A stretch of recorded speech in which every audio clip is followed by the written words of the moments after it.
with Pride. And she's led on initiatives including gender neutral bathroom facilities for staff in every Bank of Ireland premises in Northern Ireland and the Republic, an LGBT plus ally training programme delivered to senior executives across Ireland and the UK, and training on serving trans customers that she delivered to every Bank of Ireland branch manager across Ireland. And then with Fusion NI, she co-led on establishing the Network Matching Programme, which is an industry-wide networking and career development initiative for LGBT plus financial service professionals across Ireland. And in 2017, Kirsty became the first person in the 230-year history of the Bank of Ireland to transition in the workplace, something which she's spoken about publicly on many occasions, including her story being broadcast on both BBC Radio Ulster and BBC Radio 4 Extra. And then in January 21, Kirsty was named on the outstanding Yahoo 100 Future Leaders Role Model list, which is an annually published global list of LGBT plus role models. So I'd now like to hand over to Kirsty to tell you more about her experiences.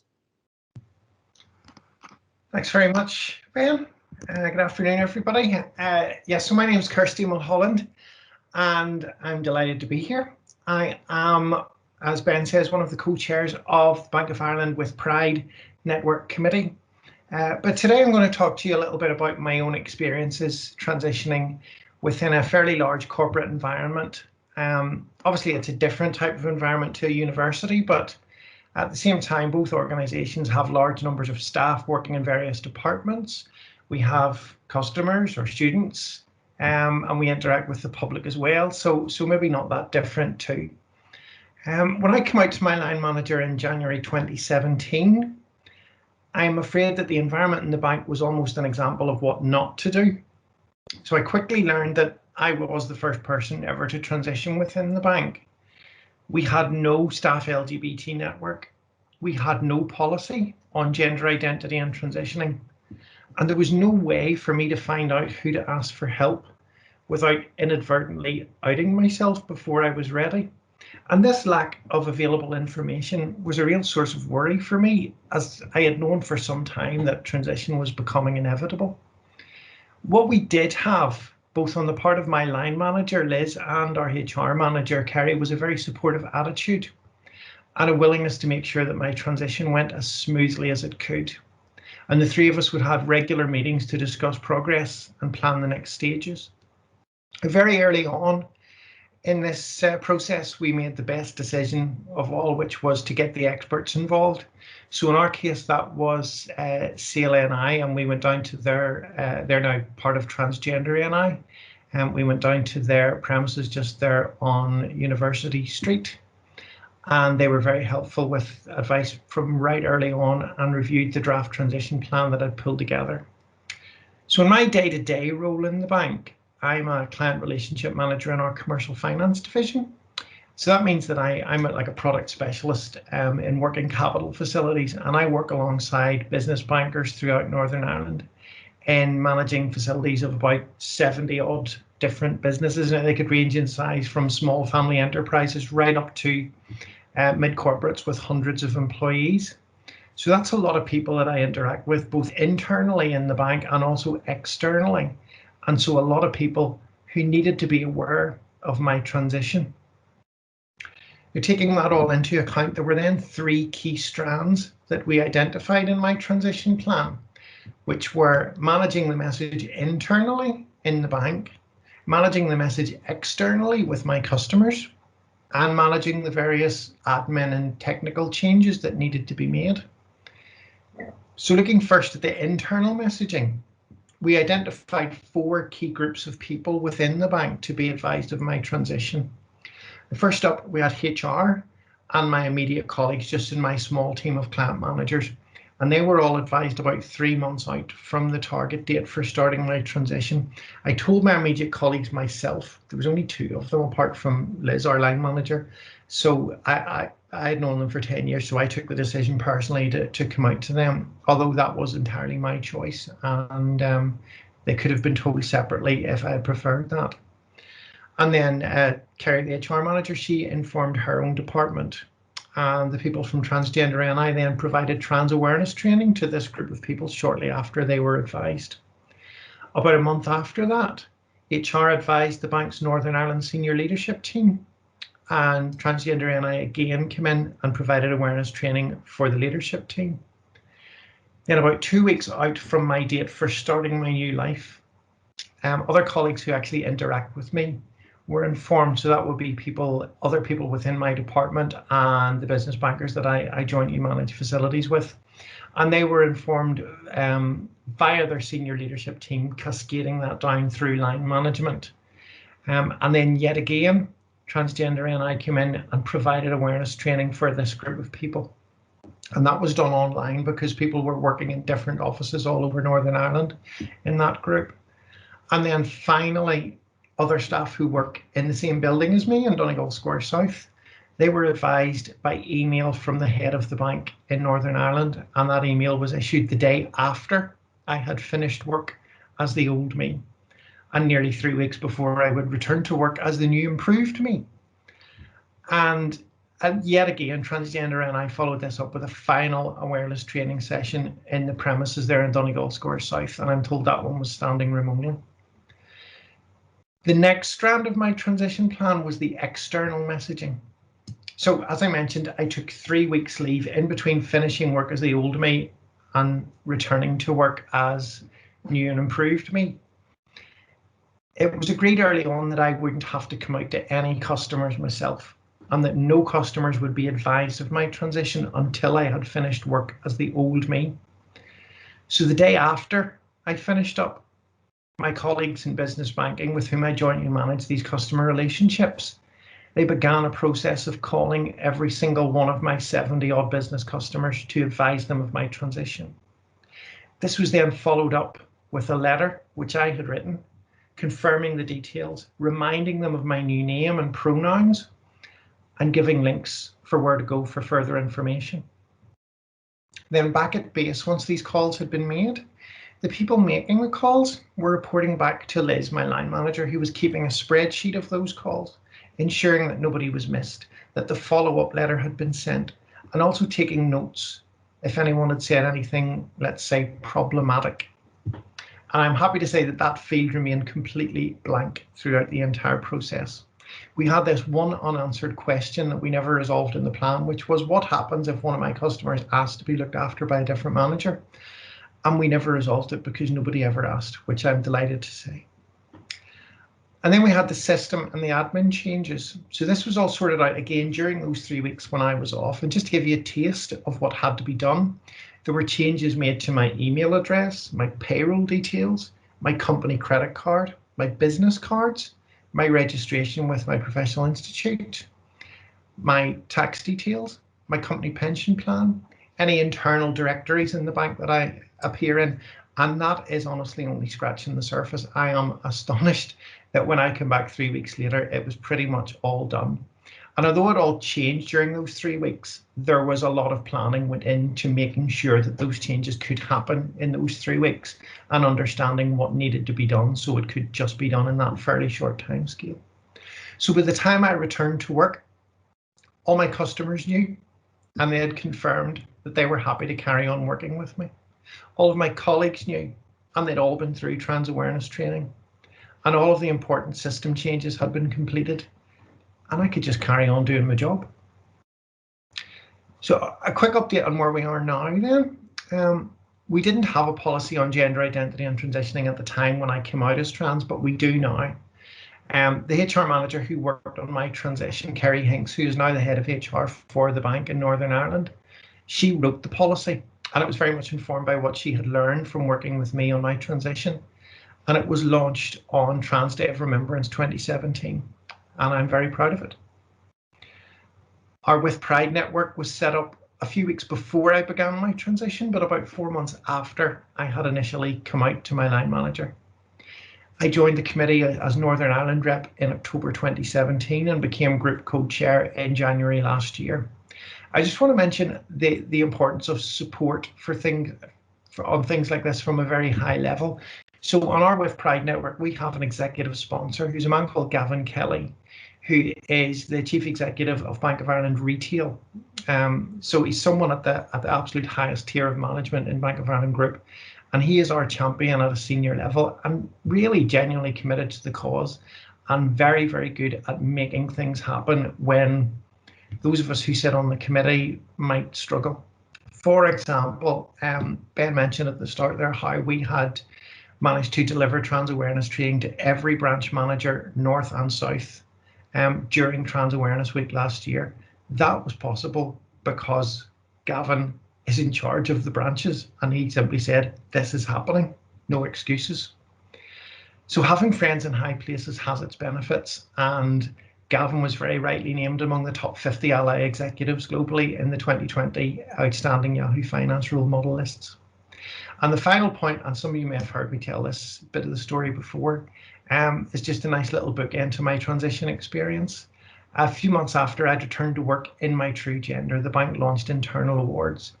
One of them was called Inspiring Partnerships for people who had worked across departments and broken new ground. So I nominated Liz, my line manager, and Kerry from HR jointly for the amazing work that they had done for me. And they won the award for Northern Ireland in November, which put them through to the Bank of Ireland UK final in London in December. Except just with dates being what they were, Kerry was not available to go. And so I got to go in her place. And of course, they won that award too. So it's quite a contrast over the course of that year for me. I began it in January, shaking with panic, coming out as trans to my line manager. And I ended it that December in my best evening dress, standing next to her on a stage in London in front of 200 applauding colleagues as she was presented with an award for what she had done to make my transition possible. And I think that's probably a good place for me to finish. Thanks very much, Kirsty. That was a really great story. And I'm sure there'll be lots of questions when we move on to that section towards the end. So I'm just going to take your spotlight off. And then our next speaker today is Andrew Ray Piper. Originally from Scotland, Andrew's been living in Belfast for the past 9 years, and he's been transitioning over the past 5 years. He currently works in the Belfast Trust as a technical officer. And I'll now just put Andrew's spotlight on and invite him to tell you a bit about his experiences.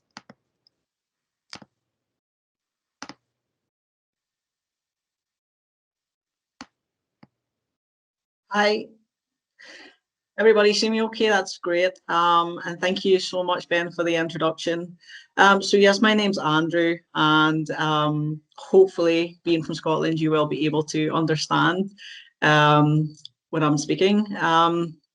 So yes, I arrived here about 9 years ago, and about 3 years of being here, I realized very quickly that my mental health was suffering. And I'd find myself in a place where my colleagues were very, very supportive, and they had asked me what was wrong. And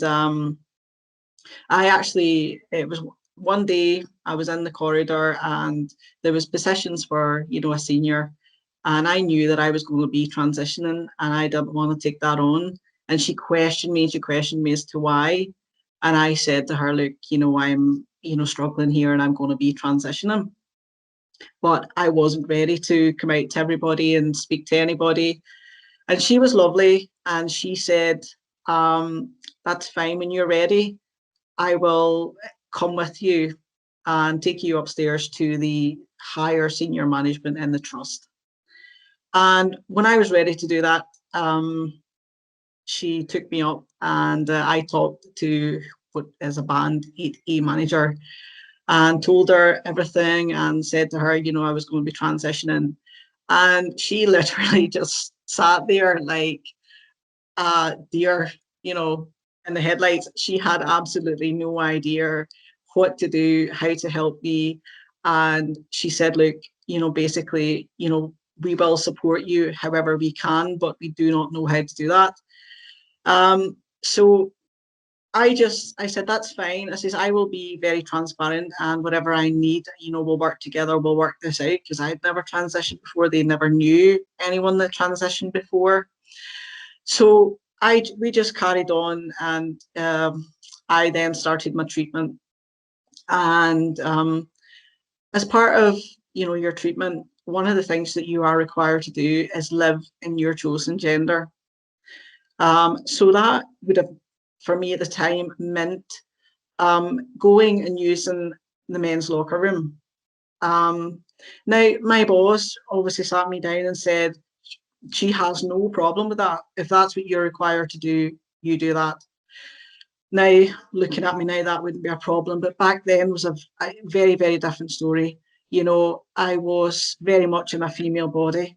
I was very, very heavy chested.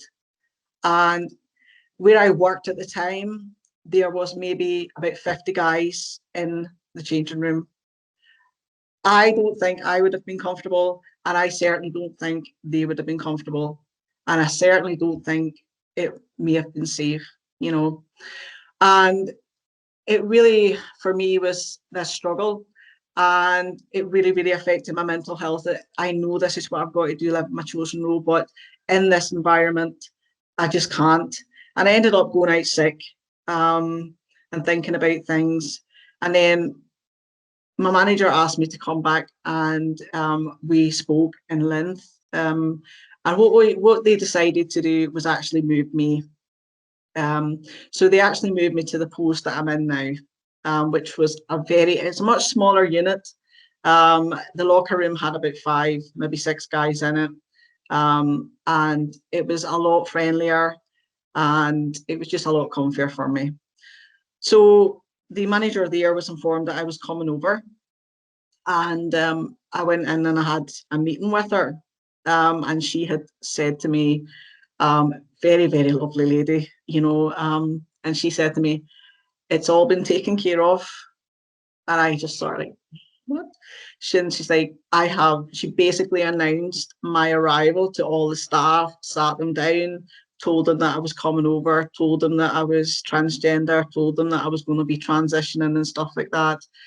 And then she said, you know, I've also told them that you're very open to, you know, any questions, you know. And I was like, well, that really, I don't know if that was your right to tell them that. I wasn't comfortable that she had met. I know that, you know, obviously I was going to go through a lot of changes physically, but I wasn't just sure I was ready just to walk over there to be announced that this was me and this was happening, because I was still trying to deal with it in my head for me. And then I got in and I was working away quite happily, but they were also going through a transition and the place was getting bigger and stuff like that. We were getting more staff in, and, you know, someone said to me about it one day, and I understand, like, people in workplaces talk, there's gossip and stuff like that, but this person informed me that when they signed up, you know, when they applied for the job and when they came in for their interview, that my boss had informed that person starting that they would be working with somebody who's transgender. And I completely flipped my dial, because I thought, that is not your right. It is not your right. Now, granted, I think maybe, you know, it was a difficult situation and a unique situation, because at the time when I went to this other facility, when I had been off sick, I had had a friend call me and ask me if I wanted to tell my story. And I said, well, yes. And I ended up partaking in a documentary that was being filmed over 2 years. And granted, you know, when I did start that job and the trust I'd asked the trust and they were fine about it, I think my boss actually thought at the time, because I was doing a documentary and telling my story, that she thought she had the right to tell anyone that was coming in the facility that that was okay, you know, because it was going to come out anyway. So I had to basically go in and sit down and say to her, like, I know you've had the best will in the world here because you just want to look after me and protect me, but this is not your right. You cannot just tell everybody coming in here that I'm transgender because you're singling me out. So all that stopped and it all settled down and everything was fine. So going forward, you know, everything was fine. Everything has been going great. And I have found myself with a really, you know, like a family, to be honest with you. People have been so supportive. And I think, you know, one of the best learning curves that I think any of my work colleagues would tell you is that they have lived this transition with me every single day, you know, and it's been a learning curve for them. They have learned so much because they've had to see me go through everything. They've had to see me go and get surgery, and you know that they've seen the effects of that, you know, especially in the locker room, you know, when I came back and seen the scars, and you know, which they have been humbled by. And but essentially there is no, you know, guidelines, there is no policies that I know of in the trust that have guidelines set out for, you know, how people might transition and the challenges that they face. It's all really under one broad spectrum, you know, of like, you know, equality and stuff like that. And I'm always honest with my bosses and anyone else, you know, as if there's anything that, you know, we can do to make people more aware of this, and what people go through and what they might face. But largely my work has been very, very supportive. And the thing is, I'm in a position where it is ongoing and it is current. And I'm only halfway through my transition, and I am starting to talk to my bosses, you know, about the future, about having to go through multiple, you know, surgeries that are going to be complex and how that is going to affect my work, and the, you know, how they might facilitate that, because there might be certain tasks that I'm not going to be able to do. But largely it has been myself that has guided my managers and the staff through this whole, you know, transition. I mean, they've been lovely and they've been so supportive, but it's been very, very difficult because there's been days where I'm dealing with stuff, and, you know, I'm not going to lie, and my workmates, I'll tell them this, they've carried me, you know, they have carried me, because some days I just don't have the mental capacity to even function, to be there. And they have largely understood that, and they have been there for me. And, you know, they've been amazing, really. And they continue to be amazing. I mean, I have no great accolades like, you know, Kirsty and stuff like that. I mean, I struggle to follow Kirsty with this talk. You know, she's amazing. She is, you know, and Karen as well. She's amazing. But it's something, you know, that's very much a process for me at the minute that I'm going through and living through. And it's a trauma, and the work colleagues that I've been with largely know that. And I have gotten to the stage now where, like I said in my bio, I've realised that education is the key, and people, you know, work colleagues will come up to me, and I have said, yes, I am now at a place where I'm open. If you want to ask me something, then I will tell you to the best of my ability, because I have found largely that, you know, that education lacks in so many areas, you know, of businesses, of trusts, and it's something that needs to be really addressed. You know, like a line manager should know how to handle this, but they have no training. And I think if you ask my line manager that I spoke to first, I think she would still be quite ignorant to it. You know, she would just say to me, how are you getting on? You know, so I think it's maybe, you know, something I'm going to start discussing with my line managers, that there needs to be something more concrete put in place, because it can be a very, very challenging and daunting thing, constantly changing and being in a large workforce, and then obviously complications that come along with that later on in the future and stuff like that. So yes, I'm not really too much of an interesting person. You know, I'm still living this as we speak, so I can only tell you so much about it, and maybe come back to you at a later stage if you wanted to. But yes, it's something I'm gonna, you know, Kirsty has inspired me to maybe maybe put together a presentation or something and run it past my my managers, you know, for just specifically in the trust, because I don't really know that many people that are transitioning in the trust, and I think it's something that's got to be looked at. It's got to be, there's got to be more education and more training. Certainly there has. Absolutely. Thanks very much, Andrew. I think you're definitely selling yourself short there. That was a great story, and I think really beneficial for us to see. Whilst there are a lot of positives with a lot of your colleagues, I think it is really important to see the negative sides, and that there's definitely still a lot of work to be done. So thank you very much. And I'm just going to put your spotlight off here, and then we will move on to our final speaker. Now I have lost Karen from my home screen here, so I just need to find her. Oh, there she is, top right. So 1 second, I'll put Karen's spotlight on. And yes, so finally, last but not least, we have Karen McShane, who's a trans woman living and working in Belfast. She starred in the 2019 Channel 4 documentary, The Making of Me, which followed her journey to find herself.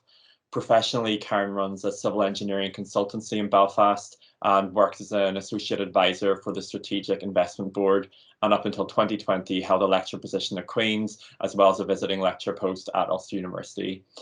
For her pastimes, Karen is a board member of the Rainbow Project Belfast and the Ulster Touring Opera, although she's warned us she can't sing. And Karen is really enthusiastic about educating the Northern Ireland community on trans issues. So we're really delighted to have her here today to tell her a little bit more, or to tell us a little bit more about her story. Okay, thanks, Ben. How do I follow those two previous acts?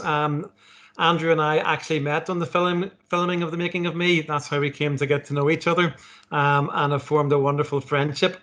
I think you're quite fortunate today because the three of us are quite open about our journey as to where we have come from, and we're quite open to talk, but not all trans people are as open as that.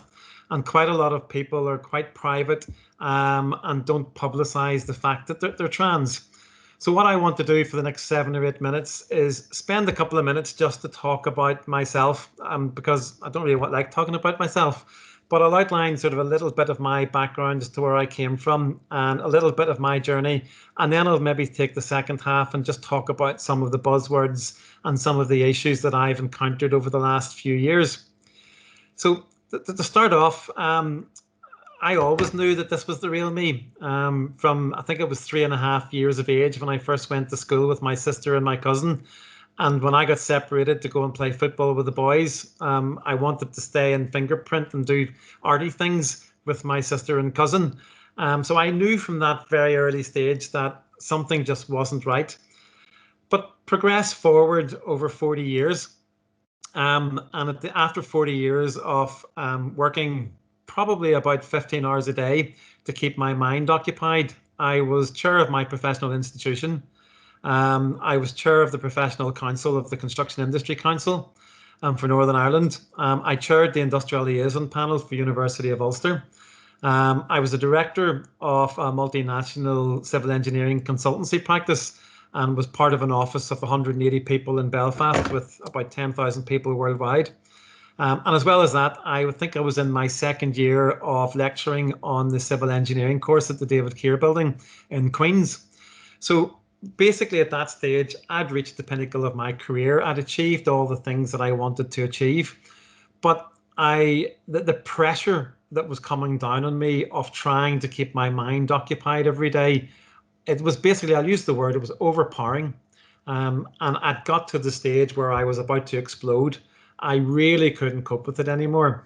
And I started to seek some counselling and went through some issues with doctors and counsellors, but I'm not going to dwell on that. I think I was inspired very much by Kirsty's story there as to how she came out to everybody. And when I decided to come out, I looked around me at the place that I was working in, and I would describe it as, at that time, quite a homophobic organisation, quite anti-LGBT. And I made the decision that I was never going to be accepted in that organisation for who I was. And I took the decision to hand in my notice and to leave. And in doing that, that for me was the starting point where I'd made the decision. I think this was 2011. I'd made the decision for my own mental health and my own sanity. I needed to move on. When I confided in my partner at the time as to what was going on, that blew up. And as a result, I lost my partner. I lost my home. I lost my family. And basically, I started again with the clothes that I had on my back and started a new life. And I have to say that was the difficult bit. And when you look at a lot of trans people, they're in a very similar situation. I would class Kirsty and Andrew as the exception. They have wonderful support around them. And it's taken me 10 years to rebuild support with my family for them to accept me for who I am. So have sympathy with other trans people. And the expression that I use is have a look at all the people around you. Imagine 95% of those people no longer there. And sadly, for some trans people, that's the situation that they're in. So work might be the only relief that they have. It might be the only place of comfort that they have. And therefore, it's really important that they have the support of their colleagues in their workplace. Coming back to how I did it, 2012, I set up a little consultancy practice. I renamed it in 2015 as my former name because all my clients said, we've been looking for you, we can't find you. We know you're out there, but we can't find you. So I used that name until such times as I was ready to announce to the world who I was. And a bit like Kirsty, I went to Rainbow and I asked Rainbow to do what they called their genderbread presentation, which was advising people what the LGBT world was and how people would cope. And Gavin from Rainbow came into my office. There was only about 7 staff there at the time, but he went through the issues of this is what gay is, this is a lesbian, this is a gay man, this is trans, and without being specific, he went through this presentation. And I was still my former self, so I could see all the staff looking, going, who's gay? Who's gay? Who's coming out? What's going on here?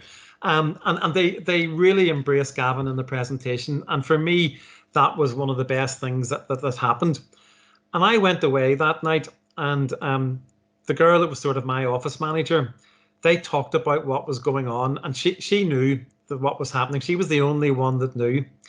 And when I came back in the next day, the first thing that they had done was they changed the signs on the 2 toilets to gender neutral, which was half man, half woman. And they changed the 2 signs, and underneath it just said, we don't care. And for me, that was a massive big tick in the box. I knew at that stage that the people around me in the office would be supportive. So shortly after that, I confided in them all at our team meeting what was going on. And we planned a strategy as to how I would tell the world what was going on. So fast forward 6 months. And as I said, I was chair of my professional institution. So anybody that's involved in professional institutions knows that most institutions have an annual dinner. And at our particular annual dinner, we get about 500 people. So I decided that the annual dinner was going to be my coming out party. And I was just going to blitz everybody because there would be 500 people at that dinner. They would all tell 5 people. And the next day, 2,500 people in my industry would know what was going on. So we prepared for this. I got my speech, got my frock, got my hairdresser to start to sort me out. 3 days before, my office manager came and said, I know we said we would support you and we would help you with your coming out, but it's 3 days to this dinner and you haven't told anybody. And I looked at her and I said, Northern Ireland is such a small village that as soon as I tell one person outside, the world is going to know, and it will go round like wildfire that I've got 3 legs, 4 pairs of stilettos and fishnet tights, and I'll be the laugh of the town. And I said, that's not how I want people to see me. And I said, don't panic. The next 3 days, I have 30 meetings set up. And for the next 3 days, I met the chief executive and the director of organisations such as the Construction Employers Federation, the Institution of Civil Engineers, the Department for Infrastructure. Andrew Murray was the senior director at that time. And I really have to say, Andrew was such a wonderful person to speak to. And I'd arranged them all to come to my office, which if anybody knows me, it's above Maud's Ice Cream Shop. And I had a little table in the corner in Maud's Ice Cream. And I said to the guys, meet me in Maud's on the hour or the half hour. And I had this stream of people coming through. And after about the 4th conversation, the owner of Maud's twigged that there was something going on. And basically then, sorry, my phone's just ringing. He basically twigged something was going on and started sending me down free coffee for the rest of the afternoon until I told him what was actually happening. But after those 3 days, I had the support of about 25 chief executives. And the one thing I asked them all to do was to send a memo to their staff on the Thursday to tell them what was happening in my life and that I was transitioning. And that Thursday night was the dinner. So when I appeared at that dinner, I was absolutely petrified. And there's another story as to how I got my seat and where I sat that particular night, but I'll not go into that. What happened is, one after the other, each of those chief executives walked from the top table, which was in the top left-hand corner of the room, all the way down to the back right-hand table, which was where I'd asked to sit. So they had to walk across the whole room. And after about the 4th or 5th chief executive walked across that room, word quickly spread as to who they were going to see and what was going on. And each of them asked me to stand up, and they all visually give me a hug to show my support. So that really is the summary of my coming out. But what I wanted to do for the next couple of minutes, if Ben allows me to, before we get to questions, the couple of things that were very important there was the word confidentiality. And under the Data Protection Act 1998 and possibly the Gender Recognition Act 2004, it's illegal to discuss an individual's gender identity, either internally or externally, without their consent. And I was very lucky that the people that I told kept their promise to me that they wouldn't tell anybody until we had planned to let the world know. And beholding on all of us is to keep that confidence, because the three of us are quite open about where we've come from and who we are. But there are quite a lot of people like us who are just not so open and would be quite annoyed if you sort of broke that confidence. Around that time, I had to apply for another institution. The string of institutions that I was already a member of wasn't enough. One of my colleagues did asked me to join another institution because they wanted to have a trans person involved with that particular engineering institute. And actually, that was quite difficult because although I'd been working for, I think, 28 years at the time, my engineering qualification certificates were in my old name. I had changed my name by deed poll, but hadn't quite got around to my passport or my driving license. And the first thing the institution said is, "Oh, we can't find you. Please send us a copy of your engineering qualifications so that we can confirm that you have the proper degrees to get in." So lo and behold, I had to go to the admissions office at Queen's and try to get my engineering certificate name changed. So the first thing that they said was, "Okay, bring us proof of your address and your new name and photographic ID with your new identity." Oh, right. Okay, how am I going to do this? So to cut a long story short, Jerry Hamill in the Department of Civil Engineering wrote me a very lovely letter to say that he acknowledged who I was, could give me a character reference and allow me to do that. At the same time, I got a letter from my psychologist to confirm that this was a full and permanent change, which allowed me to go and get my passport changed. And that process took about 4 months, which was a lot less daunting than having to get my driving license changed, because at that time, Coleraine asked me to appear in person to prove that the person that I had on the photograph was actually me, along with my other bits and pieces. Now, when you're applying for these things normally, it's quite easy because you just send off your birth certificate and confirmation of your address and get somebody to certify your photograph. But our birth certificates are all in our old name. We can't get our birth certificate changed until we've had our surgery, and until we've had all of that signed off by 2 psychologists, not just 1. So you can't easily get these documents changed. So bear that in mind with some of your colleagues who will be doing other bits and pieces of things, that it's actually very difficult for them to prove who they are. And that's before I even talk about my Facebook account getting closed because somebody said I was pretending to be somebody I wasn't. So again, Ben, don't want to go on too long, but just want to talk for another minute or so about, it's very important to show respect to your staff and have some guidelines in place. Some of the things that can be quite offending is, what was your real name or your birth name? And people can be quite sensitive about transphobic language or behavior. And you need to set boundaries for people and respect those boundaries. Most important, listen to the person that's transitioning and ask them what they want to be referred to as, how they want to be referred to, and get the appropriate terminology. In quite a lot of these online Zoom and Teams meetings, I would put she and her after my name so that I'm telling people that's how I would like you to refer to me, so that it makes it very clear as to how I want to be referred.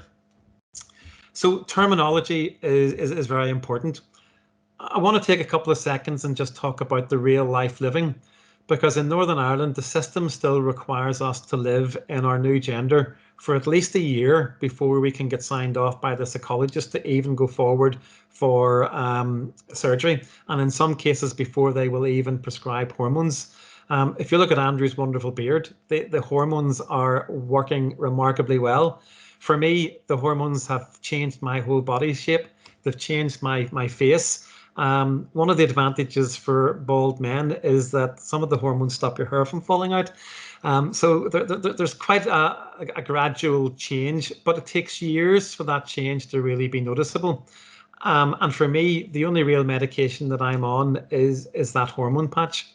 And apart from that, that's the only gradual change that I actually need.